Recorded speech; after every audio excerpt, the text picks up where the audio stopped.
something on Sunday mornings. Might Steve Wright's Sunday love songs be getting the old Spanish Archer? It did cross my mind that this sort of thing can often turn out to be nothing more than a cursory meet and greet.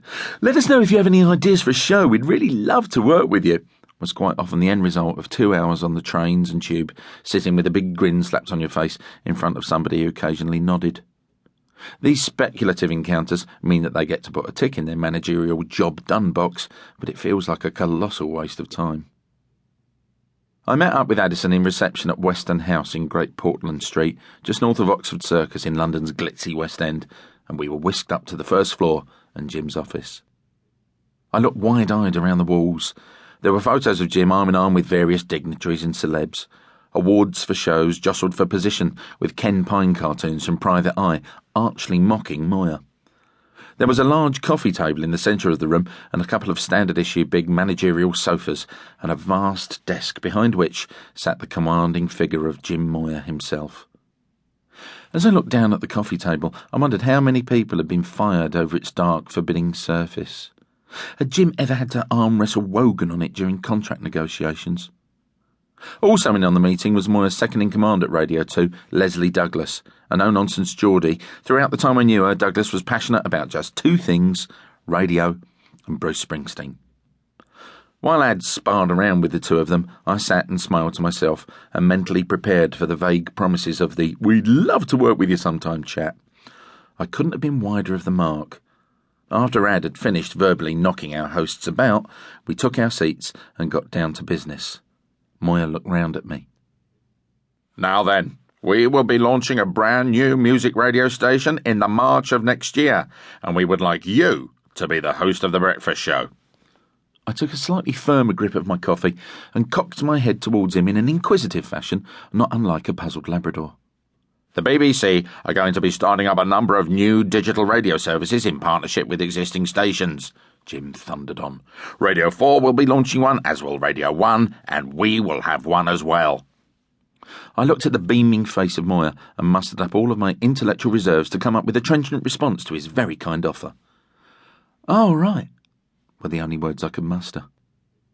With the advances in technology, the BBC, like all broadcasters, would be slowly transferring all its radio and television services to digital platforms. The digital switchover meant that everybody in the UK would be listening to radio and watching television on digital receivers by 2012.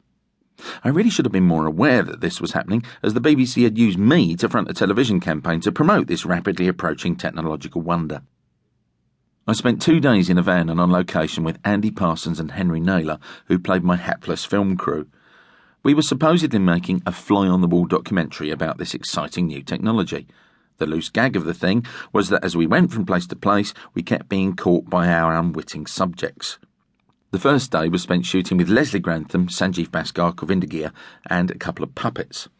I had a fairly energetic time of it, jumping through hedges, falling off a ladder, and getting wedged in a serving hatch. On day 2, I was lucky enough to spend a few hours on a studio set with John Peel. Peely's role involved him listening to a digital radio while he was taking a bath, while I, naturally enough, had to stick my head through a cat flap in order to see what he was up to. As the army of technicians fussed around the set, I sat with John in the hospitality area, me in a rather nice tonic blue two-piece, and John in a dressing gown and swimming trunks ready for his bath scene. As we sat there, I did my level best to hide the obvious joy at finally meeting him. I thought a nice neutral opener would be to say how much my wife and I enjoyed listening to Home Truths. He sipped his red wine and sighed. I had the feeling I might have inadvertently touched a nerve. "Yes, it's a good show, but I don't know." He paused before going on. "They do too many of them. That's the thing with the BBC. As soon as they find something that does well, they always want more of it. I hardly get any time off because I'm always recording bloody Home Truths." John had been with the BBC since the late 1960s and had become one of the leading lights of change in music with the arrival of the punk scene in 1976. But one of the problems with staying loyal to the corporation is that you can end up being completely taken for granted by management. Each new controller of Radio 1 didn't seem to know what to do with him. At the same time, none of them had the balls to fire him because they knew just how much outcry there would be. The time slots of his show were shuffled around with little regard for the man who had championed so many bands throughout his career. So as time went on, Peel shows became more and more marginalised. He was kind of broadcasting equivalent of the Ravens at the time.